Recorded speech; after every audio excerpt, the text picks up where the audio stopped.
De retour dans Success Stories, le magazine de l'N24 qui valorise les startups, scale-up et aussi les belles PME, mais surtout le métier des entrepreneurs. Alors on va parler aujourd'hui d'une bonne pratique pour ces PME. On va parler du défi du digital marketing. Alors pour en parler, Simon-Pierre Bruls. Simon-Pierre, bonjour. Bonjour Pierre.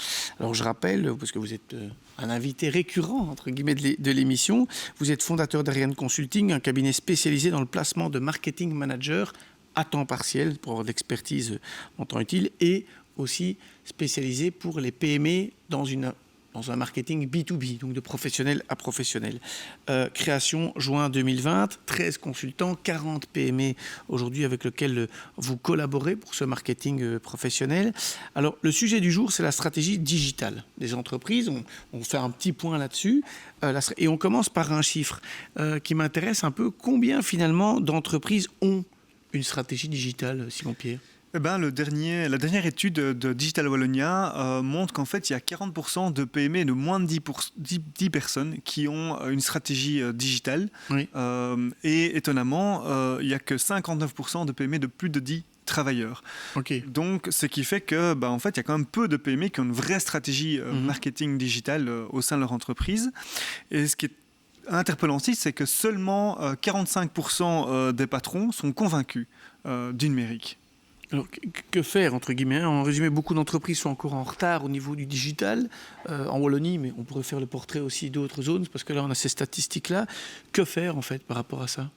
Alors, la première chose que je suggère, je conseille, c'est de faire un état des lieux. Alors, pour ça, Digital Wallonia, en fait, a sorti le DigiScore, qui est un outil en ligne qui permet de faire un diagnostic de sa maturité. Comment ça marche? Parce que vous l'avez dit, c'est important, effectivement, de sensibiliser, puisque vous avez dit, il y a 45% des patrons et patronnes qui n'estiment que c'est peut-être pas une priorité, etc. Ça veut dire qu'il y a un manque de prise de conscience de ce qu'il en est. Comment on fait alors pour voir un peu ce bilan et se dire oui, je suis en retard? On va comment pour donc c'est un outil qui est accessible en ligne gratuitement et on va répondre à une série de questions avec 4 axes. Donc il y a l'infrastructure, il y a tout ce qui est organisation, il y a tout ce qui est processus, il y a tout ce qui est axe stratégique.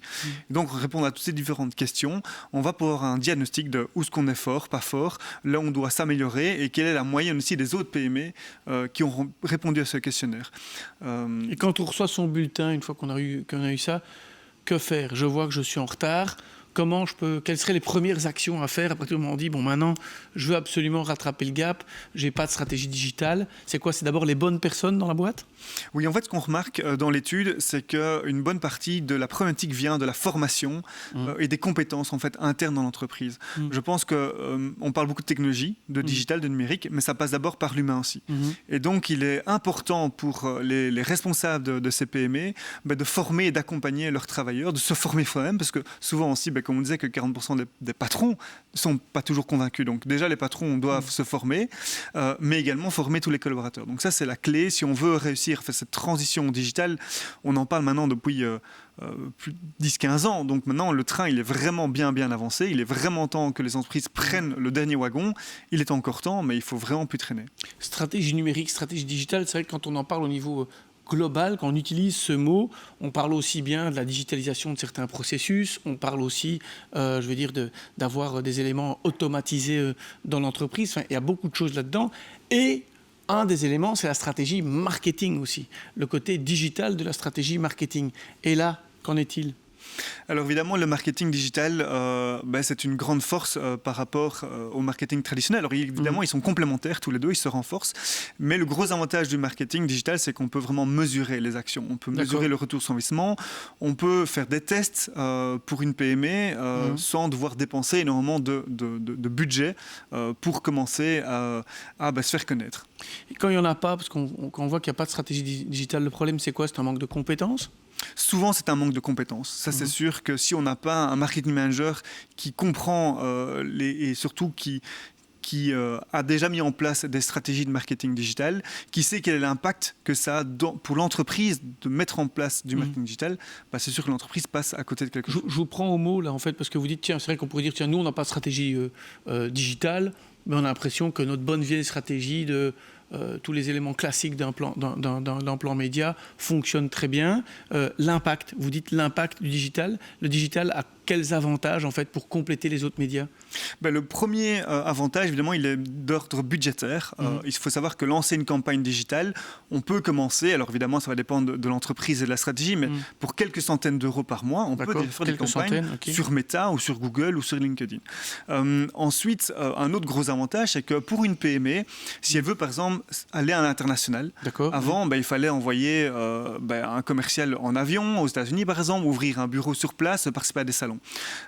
Ça coûtait évidemment très cher. Maintenant, en fait, on peut tester tout ça par tester le marché grâce à des premières campagnes test, tester s'il y a une traction de son produit par rapport à des requêtes qui sont faites sur le marché aux États-Unis, par exemple. Donc, il y a moyen de faire une simulation. On peut faire des simulations sur un marché. Sur un marché, est-ce que mon produit est recherché? Sans déplacement. Sans déplacement. Donc, on peut tout faire à partir de la Belgique. Donc évidemment, on économise pas mal de ressources à ce niveau-là.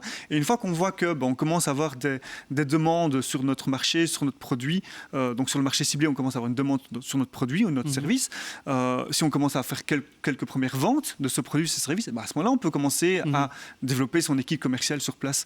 Oui, ça permet de tuer très vite un marché s'il ne prend pas du tout en digital, on peut le faire. Donc on retient digital, important d'abord d'avoir une stratégie digitale. Dans cette stratégie digitale aussi, avoir la stratégie de marketing digital. Ça a plus d'impact et ça complète en tout cas très très bien le marketing classique.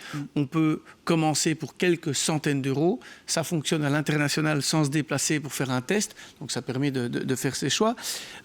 On parle de ces temps-ci, tout le monde parle de ChatGPT, de l'intelligence artificielle. Comment est-ce que finalement ces outils viennent challenger un petit peu le marché? Vous voyez, ce matin dans la presse, Bruno Coleman disait aussi waouh, avec le fait que l'intelligence artificielle va être intégrée dans Microsoft, il est temps de se réveiller parce que ça va aller très très très très vite effectivement et l'enseignement doit se faire autrement. Dans le marketing, l'intelligence artificielle, elle va apporter quoi ou elle apporte quoi déjà aujourd'hui? Alors, c'est un gros changement, une grosse évolution. Comme à chaque fois, fin des années 90, avec le marketing digital, le marketing a évolué, puis on a parlé beaucoup de big data, et puis maintenant en effet il y a ces intelligences artificielles qui arrivent. Alors nous en tant que marketeurs, ça va apporter énormément. En fait, en gros, au lieu d'aller seul, donc en tant que marketing manager dans l'entreprise, on va avoir en fait un assistant, un junior qui est un peu avec nous, un peu un copilote. Et c'est l'intelligence artificielle. Qui est l'intelligence artificielle. Donc ça veut dire qui va faire quoi? Qui va pouvoir faire plein de choses. Par exemple, créer des landing pages, créer du contenu, créer des images. Alors ici, c'est vrai qu'on parle beaucoup de ChatGPT pour générer des textes, mais une autre intelligence artificielle qui est Midjourney. Alors on voit des exemples là derrière on va en voir quelques-uns en images, on en a. Ça permet de créer, de générer des images à partir d'un brief. Et donc évidemment c'est très utile parce que le marketing passe beaucoup, surtout dans le B2B, par de la création de contenu pour montrer notre expertise, montrer notre savoir-faire. Et donc créer du contenu, ça prend du temps. Et donc en tant que marketing manager, si on peut s'appuyer sur un assistant virtuel pour générer ces images, ça nous permet justement d'être beaucoup plus rapide, beaucoup plus efficace et se concentrer justement sur le côté stratégique. On vient de voir un œil, on a vu une voiture, on voit un écureuil maintenant. Toutes ces images sont des images qui n'existent pas. Tout à fait. L'homme dans la boue là que l'on voit maintenant, voilà. c'est tous les exemples que l'on voit, c'est vraiment des images qui ont été générées par l'IA et c'est des images qui n'existaient pas dans la vraie vie, qui n'ont pas été créées par un humain. Et donc c'est vraiment l'intelligence artificielle, donc ici Midjourney, qui nous permet de générer ces images. Alors, on a envie de dire, ça fait peur. Enfin, je ne sais pas s'il y a un graphiste qui regarde et qui se dit tiens, je donne une image, et pour l'avoir testé avec vous, on donne toute une série d'éléments, et puis hop, on a une image.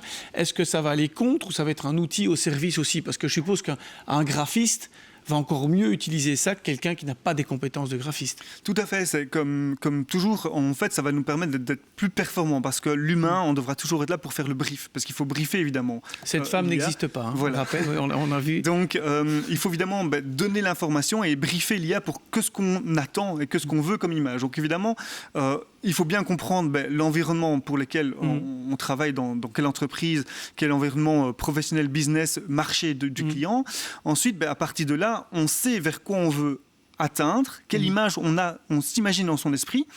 Et justement, à partir de là, on peut briefer l'IA. Et donc, on a toujours un rôle de brief, de stratégie, de comprendre l'environnement qui est complexe dans lequel on travaille, surtout de nouveau dans les PME B2B, des biotech, des medtech, de l'industrie, de niches innovantes. c'est plus complexe, les marchés sont complexes, et donc comprendre tout ça, ça restera sur l'humain. Mais par contre, commencer à vraiment créer l'image, aller dans Photoshop, etc., ça peut prendre du temps, surtout qu'il y en a beaucoup qui n'ont pas les compétences de pouvoir réaliser ces images-là.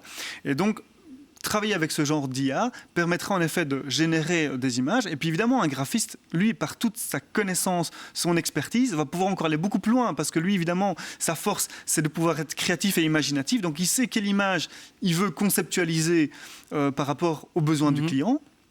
Il va pouvoir générer cette image par l'IA et puis il va pouvoir la retravailler avec ses outils.